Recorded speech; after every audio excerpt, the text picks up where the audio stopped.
পারবে না।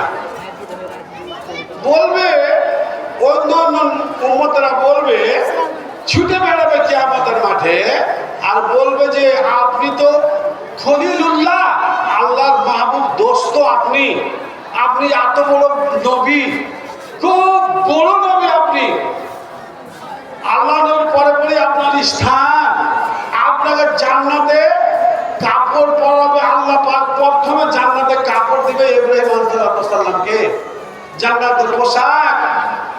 কেন? ওই যখন নমরুদ ওকে শাস্তি দিতে লাগলো, আগুনে ফেলে দিল, তখন ওকে নাঙ্গা করে ফেলে দিয়েছিল, ওই জন্য ওকে আগে কাপড় দিবে জান্নাতে। আগুনে পড়েছিল কি? আগুনে পড়েনি। আল্লাহ আগুনকে বলে দিয়েছিল যে খবরদার যেন ইব্রাহিম আলাইহিস সালামের একটা পশম না জলে, জল তো দূরের কথা, এত তাপ যেন না লাগে। আগুন মেনে নিল আল্লাহর কথা। আল্লাহর আগুন, আল্লাহর পানি, আল্লাহর আসমান, আল্লাহর জমিন, আল্লাহর চন্দ্র, আল্লাহর সূর্য, সবই তো আল্লাহ।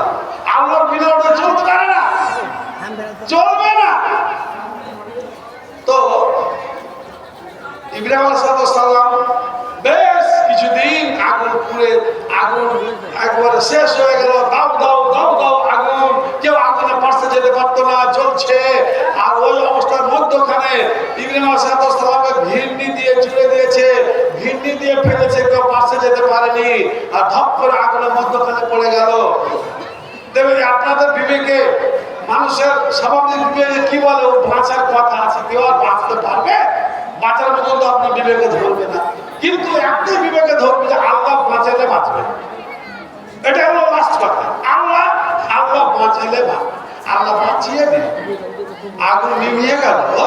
ইব্রাহিম আলাইহিস সালাম বাহাল তবিয়তে আগুন থেকে বেরিয়ে চলে আসলো। বাবা বিরোধিতা করত, বাবা ইব্রাহিমকে মারার জন্য ষড়যন্ত্র করত যে আমার বেটাকে মেরে ফেলে দাও, তাতে আমার কোনো দয়া নাই, মায়া নাই। কেন? নমরুদের হচ্ছে মানে দালাল, নমরুদের দালাল। পিতাকে বলেছিল, আব্বা তুমি বুঝবা একদিন কিয়ামতের দিন সমস্ত উম্মতকে জিজ্ঞাসা করবে যে আমাদের কিছু আল্লাহর দরবারে সুপারিশ করে দিন। হযরত ইব্রাহিম বলে, না আমি সুপারিশ করতে পারবো না, আমার ক্ষমতা নাই। কেন? বলে আমি 3টা মিথ্যা কথা বলেছি, যদি আল্লাহ ধরে নেয় 3টা মিথ্যা কথা কেন বলেছিল ইব্রাহিম, তার উত্তর আমি কি দিব? এই 3টা মিথ্যা কথা কি বলাটা খুব অন্যায় হয়েছিল ইব্রাহিম আলাইহিস সালামের? বলেন তো আপনার অন্যায় হয়েছিল কি? ঠিক কথাই বলেছে। তবুও তার অন্তরে ভয় কতখানি ঢুকেছে, মিথ্যা কথা বলার ভয়টা ওর ভিতরে কত ঢুকেছে যে আল্লাহ দরবারে যেতে পারবো না, ডরে। তাহলে আমাকে ধরে মুসলমান, আপনি ওনা বড় জচ্ছা তাই করে চলে যাচ্ছে। কিয়ামতের দিন আপনি ফাঁসতে পারবেন? ক্ষমতা আছে ফাঁসার। ফাঁসবেন কি করে? ফাঁসেন তো ও 5 ওয়াক্ত নামাজ পড়ে, তাহাজ্জুদ পড়ে, হজ করে, যাকাত দিয়ে ফাঁসবেন না? ফাঁসতে পারবেন। কোন জায়গাতে আপনার ঝটকা লেগে যাবে, কোন জায়গাতে আপনার মিস করে দিয়েছেন, দুনিয়াতে মিস হয়ে যাবে, আপনার জান্নাত যাওয়া বন্ধ হয়ে যাবে। যেমন তেমন পাওয়া নাই। আল্লাহ পাক কোরআনে বলছে, আম হাসিবতুম আন তাদখুলুল জান্নাতা, তোমরা কি ভাবছো নামাজ পড়ে নেব আর কপাল কালো করে নেব আর না জান্নাতে চলে যাবো? না, খবরদার ভাববে না। তবে তোমার দায়িত্ব কর্তব্য করে যাও, তোমার দায়িত্ব কর্তব্য করে যাও। জান্নাত দিব কাকে, না দেব তার মালিক আমি। কিন্তু তুমি এটা ভাববে না যে পাবো কি পাবো না, তো আল্লাহর দিন করবো না। খবরদার, আমি নিজের দায়িত্ব পালিয়ে যাই। কোরআনকে মেনে চলবে, কোরআনে আল্লাহ যা বলে তা মেনে চলুন। আর আশা করবেন যে আল্লাহর কাছে আমরা জান্নাত দিব, আল্লাহর কাছে আল্লাহর রহমতের জান্নাতটা নিব। লা তাকনাতু মির রাহমাতিল্লাহ, আল্লাহ পাক বলেছেন যে আমার রহমত থেকেও দূরে সরিও না। ভাই আমার মুসলমান, বাবা চলে গেল কিয়ামতের দিন। আজ বলে, বেটারা শোনো, ইব্রাহিম আজ কেমন লাগছে? এই কিয়ামতের মাঠ কেমন লাগছে? চারিদিকে দাও দাও দাও দাও দাও দাও করছে, আর টিকা যায় না। এই কিয়ামতের মাঠে টিকা যায় না। ব্যাটারে একবার তুই আল্লাহর কাছে সুপারিশ করে আমাকে জান্নাতের ব্যবস্থা করে দে। মজা নবমের বেটা নবাব, নবমের বেটা নবাবকে জান্নাতে দিতে হবে, ইব্রাহিমকে ওর বাপকে জান্নাতে দিতে হবে, তো আল্লাহর কাছে সুপারিশ চাইছে। আজব বাপ, তো বাপ এটা মনে করেন না আপনার বাপকে আপনি খেতে দেন না, আপনার বাপের আপনি কথা শুনেন না, আপনার মায়ের আপনি কথা শুনেন না, আপনার মা বলছে একদিকে আপনি যাচ্ছেন একদিকে, আপনি বউর কথা শুনছেন, আপনি শ্বশুরের কথা শুনছেন, মার কথা শুনে না, বাপের কথা শুনে না, ডন কেয়ার ঘুরে বেড়াচ্ছে। আর ইব্রাহিমের বাবা তো ইব্রাহিমের কবর দিছিল, শেষ করে দাও। আগুনে ফেলার সময় জড়িত ছিল, আগুন দাও, আর বেটাকে আগুনে ফেলার জড়িত ও নিজেও ছিল। এখন কি করবে, বাপ যে ওখানে আবদার করেছে, জান্নাতের আবদার ওদের বেটার কাছে আল্লাহর সুপারিশ চেয়েছে, তো আল্লাহ রাব্বুল আলামিন কি করা যাবে? এই যে আমার বাবা যে আমাকে দরখাস্ত করছে, কি করা যাবে? তো আল্লাহ বলছেন ওকে, বলবে যে ইব্রাহিম তুমি একটু পিছন ঘুরে তাকাও, তো একটু পিছন দিয়ে তাকাও। তো তাকাবে ইব্রাহিম আলাইহিস সালাম পিছন দিয়ে তাকাবে, আর কেমনে আজরকে শুয়ার করে দিবে আল্লাহ। শুয়ার দেখেছেন, ঘরে শুয়ার গেলা ঘুরে বেড়ায়, বাগানে বাগানে শুয়ার গুলো ঘুরে বেড়ায়, ওরকম ঘট ঘট ঘট ঘট শুয়ার, তখন তোলা দিয়ে তোলা দিয়ে তোলা দিয়ে তোলা দিয়ে তোলা দিয়ে তোলা দিয়ে যে জাম নামে গিয়ে লক করে পড়ে যাবে। এবার যখন বুঝে যাবে যে আমার বাপকে শুয়ার বানিয়ে দিয়ে জাহান্নামে চলে গেল। ভাই আমার, এবার আল্লাহর নবীকে ওইভাবে অত্যাচার করতো মুসলমানেরা, না মক্কার কাফেরেরা। আল্লাহ নবী লাস্ট পর্যন্ত হিজরত করতে বাধ্য হলো। একবার একদল মুসলমান হিজরত করে আবসিনিয়াতে গেল, আর তারপরে ওরা ওখানে থাকলো, আবসিনিয়াতে থাকলো, মুলকে হাফসে চলে গেছিল হিজরত করে। বিশ্ব মুসলিম পরিস্থিতি ওখান থেকে বলে যাব, সংক্ষেপে বলে যাব, 1 ঘন্টাতে মেকাবলা অত সম্ভব নয় কোনোদিনই। ওখানে আবু জাহাল গেল, আবসি দিয়ে চলে গেল আবু জাহাল। যাওয়ার পরে না ওই মানে ওদের নাজ্জাসী বাদশাকে বলছে, বাদশা নামদার আমাদের কিছু লোক আপনার দেশে চলে এসেছে, আপনি দয়া করে ফেরত দেন। বুঝতে পারলেন?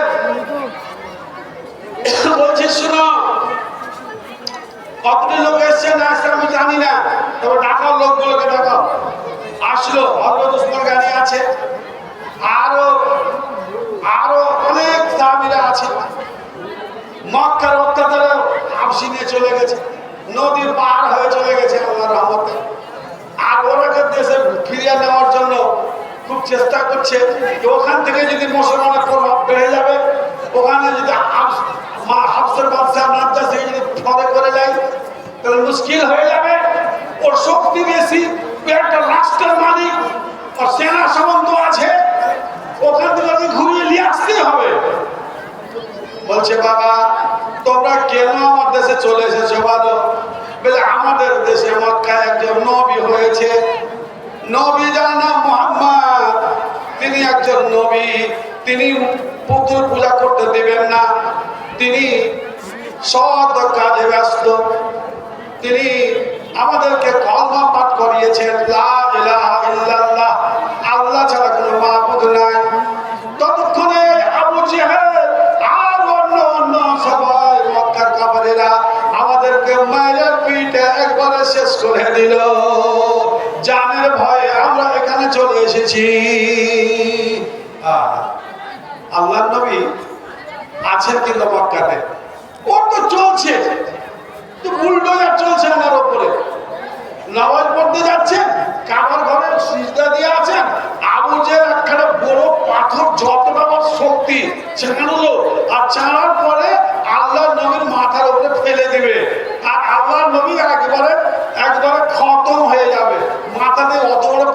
কি মাথাটা থাকে? আরে যখনই আল্লাহ নবীর উপরে পাথরটা ফেলতে গেল আবু জাহল, আর তৎক্ষণাৎ চুমুকের মতো হাতে লেগে গেল। এবার পাথর তো আল্লাহর উপরে পড়লো না, আল্লাহ নবী ফেলতে পারলো না, নিজেই পাথর নিয়ে হুড়মুড় পিছন মনে পড়ে গেল। পাথর ছুটে না, পাথর ছুটে না, কারেন্টের মতো হাতে পাথর লেগে আছে, খুব বিরাট ওজনের পাথর লেগে আছে, তার উপরে ও আবার পিছন দিকে পাথরের ভরে পড়ে গেছে। তৎক্ষণাৎ আর লোকজন গিয়ে বলো, কি হলো গো, বলো কি হলো বলো। তৎক্ষণাৎ আল্লাহ নবী সিজদা মাথায় উঠিয়ে নিয়ে এবার রাস্তা ধরেছে, আর বলছে, মুহাম্মদ তুমি জাদু লাগিয়ে দিলা, তুমি জাদুঘর, তুমি হাতকে ছুটিয়ে দাও। না ছুটাবো না, আমাকেই মারতে এসেছিল, আমাকেই মারছিল, আমার আল্লাহ রাব্বুল আলামিন হাত খানায় পাথর লাগিয়ে দিয়েছে। এবার কি করবে? কারেন্টে যদি আমাদের ছেলেপিলে যদি হাত দিয়ে দেয়, তখন যদি ওকে ধরতে যান তো ওকে লাইন হয়ে যাবে, তারপর যদি ওকে আবার টানতে যেত ওকে লাইন হয়ে যাবে। এটা ঠিক না বেঠিক বলছি? হয় ঠিক। তাহলে কি করতে হবে বলছে, শুকনা কাঠ আর শুকনা বাঁশ দিয়ে ওর হাতে বাড়ি দিতে হবে, ওর হাত ভাঙুক নেই থাকুক, হাতে কপচিতে মারো ঝাড়া বাড়ি, জেনে কোনো মুখে ছুটে পড়ে যায়, নাগাল্লাহ হয়ে কোনো বেঁচে থাকে। তাই ওরা বললো কোনো মধ্যে পাথর ছুটছে না, তৎক্ষণাৎ ওরা ছুটাবার চেষ্টা করতে লাগলো। এত জোরে টানে না, পাথর জোরে বুঝি লিয়ায় যাবে, হাতগুলো লিয়ায় না, হয় এখানটা হাসে টেসে লিয়ায় না, হাত কিছু লিয়ায় বলে বাবারে হাসেতে কাটলে আমাদের যখনই আমার হাত চলে যাবে। কি করবো এখন, কি করবো, আর কিছু জো নাই। মোহাম্মদ, এ বাবা একটু দয়া করো। বলে কিসের আমার দয়া, আমি কি দয়া করবো? না না না, একটু দেখো দেখো দেখো, দয়ার নবী তো, দয়ার ভরপুর নবী। এবার আল্লাহ আল্লাহ কি করবেন, কাপড়ের হাতটা ছাড়িয়ে দে। হাজরত জিবরাইল সঙ্গে আছে, কাপড়ের হাত ছুটে গেল। বলছে, বেটা এত বড় জাদুঘর দিয়ে আমার হাত লাগিয়ে দিলি, পাথর তোকে দেখবো। ওকে দেখবে তো কাল দেখবো, তোকে লজ্জা আছে, আবু জাহেল লজ্জা আছে, চিন্তা করে দেখুন তো। এবার বলছে কি, তারপর দিন নামাজ পড়তে গেল, ফের তয়া রাগ তুলবে ও। এবার তয়া, এবার ওর গলায় গামছা দিয়ে পেঁচিয়ে, পেঁয়াজ দিবে, দিয়ে গলাটা চিপে ওর জিহ্বা বের করে দিয়ে মারবে। চাদর নিয়ে গেছে, সিজদা দিবে, তল পাকে কাপড় ভরে গলায় ফাঁস দিবে। তৎক্ষণাৎ একটা উট, এমন বড় উট আমাদের জীবনেও দেখিনি, আর উট এসে আমাকে হাত করে ধরতে আসলো, আর আমি মারলাম ছুট। হাজরত জিবরাইল উট হয়ে ওকে দাঁড়ালো। তাহলে কত আল্লাহ নবীকে কত মানে হেনস্থা করেছে। ওখানে বাদশাহ নাজ্জাশী বলছে যে, ওগো শোনো, তোমরা এই লোকগুলোকে তোমরা ধরতে এসছো, আমি পেঠা মারা লোকজনগুলো, কারণ যেটা তোমাদের নবীর কথা বলছে ওটা আসলেই নবী। আমি তাওরাতের পণ্ডিত, আমি ইনজিল পড়েছি, তাওরাত পড়েছি, মক্কাতে আল্লাহর নামের আসার কথা আছে 100%। এবং আবু জাহেলকে তুমি বলো ওটা কার বেটা, বলে আব্দুল মুত্তালিবের পোতা, তার আব্দুল্লাহর ছেলে। ঠিকই তো লেখা আছে যে ফাইজামু করার জায়গা পানি, নাজ্জাশী বাদশা ফাইজামু করার জায়গা পানি, একে কাটতে এসে এটাকে নিয়ে যে ফাঁসি চুলি দিবা, যা সব এখান থেকে মান সম্মান নিয়ে মক্কা ফিরে যাও।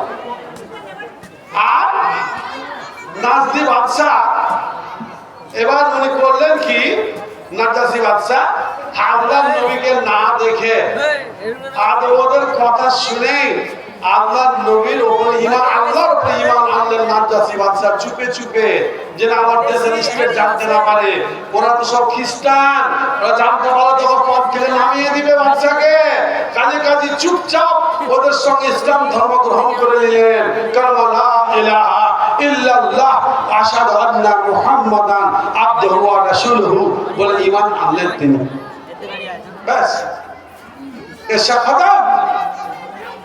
এবার আস্তে আস্তে আস্তে আস্তে বাদশা নাজ্জাশী বললেন, তোমরা আমার দেশে ঘুরো ফিরো, যা ইসলাম গ্রহণ করবে তাদেরকে ইসলাম গ্রহণ করাও, প্রশাসন থেকে কোন রকমের চাপ হবে না। তারপরে আল্লাহ নবী লাস্টের নবুয়তের 13 বছর বয়সে মক্কার অত্যাচার দ্বিগুণ বেড়ে গেল। তারপরে আল্লাহ নবীকে বাধ্য হয়ে মক্কা থেকে মদিনায় হিজরত করতে হলো। আর ওই নাজ্জাশী বাদশা যখন মারা গেছিল তখন ওর লাশ হযরত জিবরাইল আলাইহিস সালাম মদিনাতে পৌঁছে দিয়েছিল এবং আল্লাহ নবীর সামনে রেখে তার জানাজার নামাজ পড়েছিলেন আল্লাহ রাসূল। এটা গায়েবানা জানাজা নয়, গায়েবানা জানাজার প্রথা আছে। যদি পড়িনি আমরা তাহলে তেমন কোন শরীয়ত বিরোধী হবে না, বুঝতে পারলেন? এখন ধরুন মক্কার বাদশা মরে গেল, তো আমরা তো মক্কা যেতে পারবো না। তাহলে আমরা যদি গায়েবানা জানাজা পড়ে নিই ওই নিয়াতে, তাহলে তেমন কিছু ক্ষতি হবে না। কিন্তু শরীয়তে কোনো চাপ নেই, আমাদের আর হাদিসে কোনো চাপ নেই। হানফি দিকে আছে ওরা গায়েবানা জানাজা পূর্ণ জায়েজ করে রেখেছে। কেন? যে তার আল্লাহ নবী নাজ্জাশী বাদশার জানাজা কেন পড়ায়? কিন্তু হাদিসে তো আছে যে তার লাশকে জিবরাইল নিয়ে এসে আল্লাহ নবীর সামনে হাজির করে দিয়েছিল, তখন কেউ দেখতে পায়নি, নাজ্জাশী বাদশার লাশ কেউ দেখতে পায়নি। আল্লাহ নবী নিজে দেখছেন, আর আল্লাহ নবী নিজে দাঁড়ানো নামাজ পড়াচ্ছেন, আরো পিছন দিকে সাহাবীরা ছিল, হাজার হাজার সাহাবীরা ছিল, ওরা দেখতে পায়নি, ওরা ভাবছে যে গায়েবানা জানাজা পড়ছে।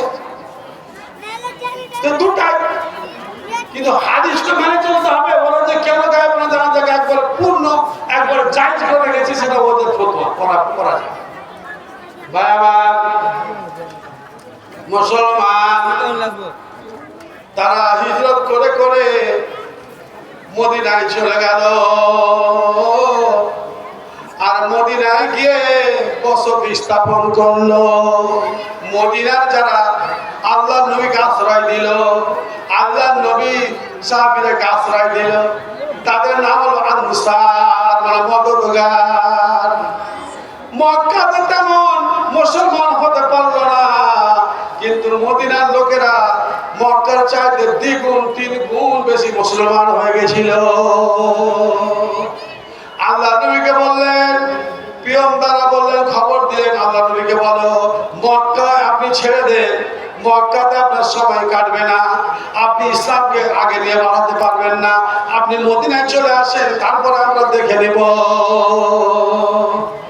মদিনায় আল্লাহ নবী চলে গেলেন, তিনাকে আশ্রয় দিলেন, খুব সম্মানজনক আশ্রয় দিলেন।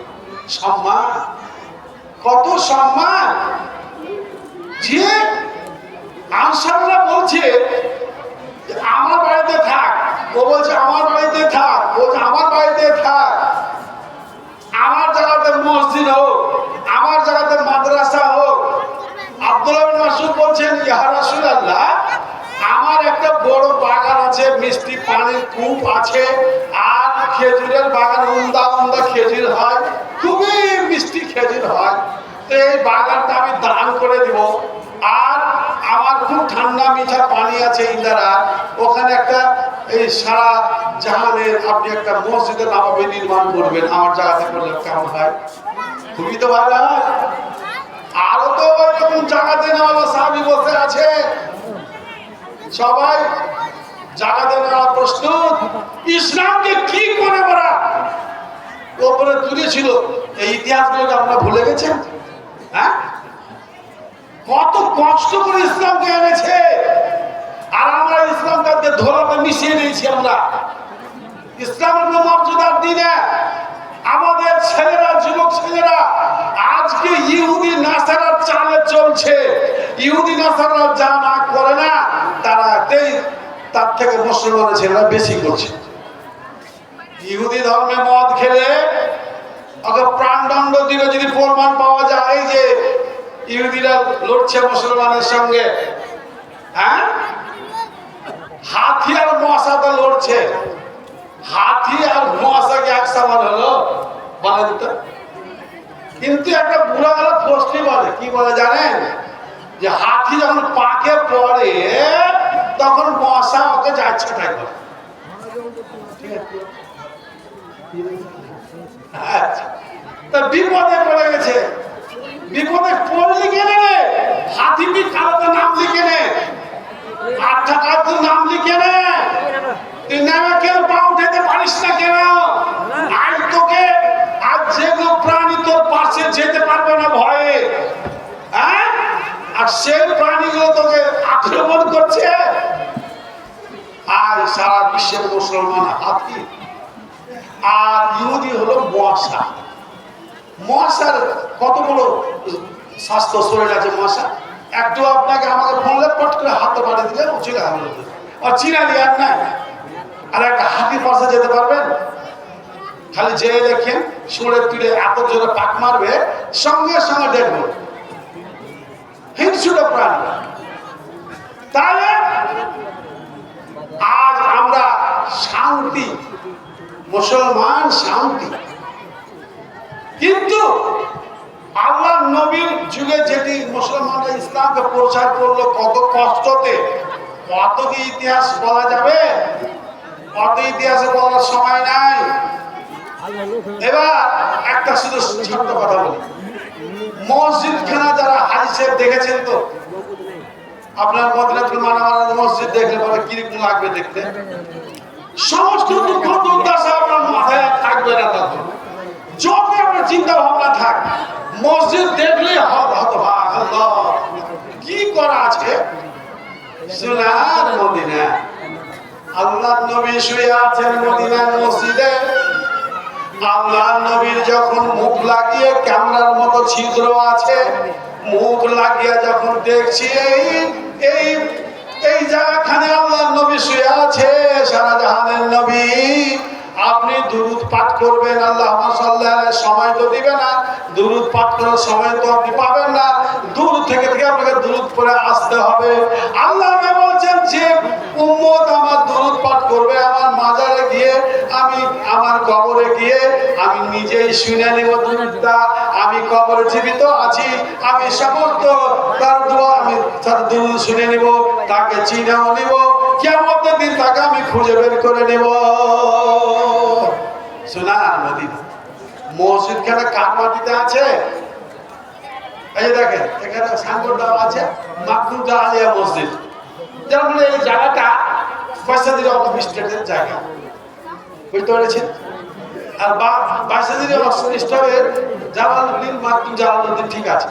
শাহজালালের এই জায়গাটা কতখানি জায়গা আছে? শাহজালালের জায়গা এই জালালপুর, হযরতপুর, রামকৃষ্ণপুর নয়, জালালপুর, হযরতপুর, তারপরে গোয়ালপাড়া, বাহারাবাদ, গোসেনপুর, খানপুর, গোবিন্দপুর, কতটি আছে একটু বললাম।